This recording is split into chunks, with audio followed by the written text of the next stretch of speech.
Brother, நீங்க ஒரு running ரேஸ்ல ஓடிட்டு இருக்கீங்க. ரெண்டாவது இருக்கால வந்து நீங்க ஓவர்டேக் பண்ணி ஓடிட்டு இருக்கீங்க அப்படின்னா உங்களோட பொசிஷன் வந்து என்ன பிளேஸ்ல இருக்கும்? என்னவா இருக்கும்? ஃபர்ஸ்ட் பிளேஸ்ல. எப்படி சொல்றீங்க? ரெண்டாவது இருக்கால முன்னாடி முத ஆள முந்துறாங்கன்னா செகண்ட் ஆள். ரெண்டாவது இருக்கால வந்து ஓவர்டேக் பண்ணி ரெண்டாவது ஆளா இருப்போம். உறுதியா சொல்றீங்களா? கரெக்டா நீ சொல்ற பதில் கரெக்டா இருக்குமா? உறுதி, நிச்சயதார்த்தமா. சார் தப்புலாம் இல்ல, கரெக்டா தான் இருக்கு. கரெக்டான பதில் தான் பிரதர். நான் அடுத்து இன்னொரு கொஸ்டின் கேட்கிறேன் பிரதர். ஒருத்தர்கிட்ட வந்து கையில வந்துட்டு ஒரு துப்பாக்கி ஒண்ணு இருக்கு, அவர்கிட்ட 3 புல்லட் இருக்கு. அவரோட எதிரியை வந்து 3 டைம் சுடுறாரு, ஆனா எதிரி வந்து சாகல.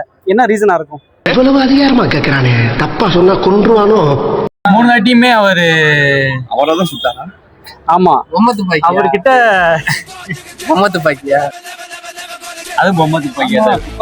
எல்லாருமே வந்து பொம்மை துப்பாக்கி தான் ஆன்சர் பண்றீங்க. நீங்க ப்ரோ? பொம்மை துப்பாக்கியா? எல்லாருமே பொம்மை துப்பாக்கின்னு சொல்றாங்க. கரெக்ட் தான் பிரதர்.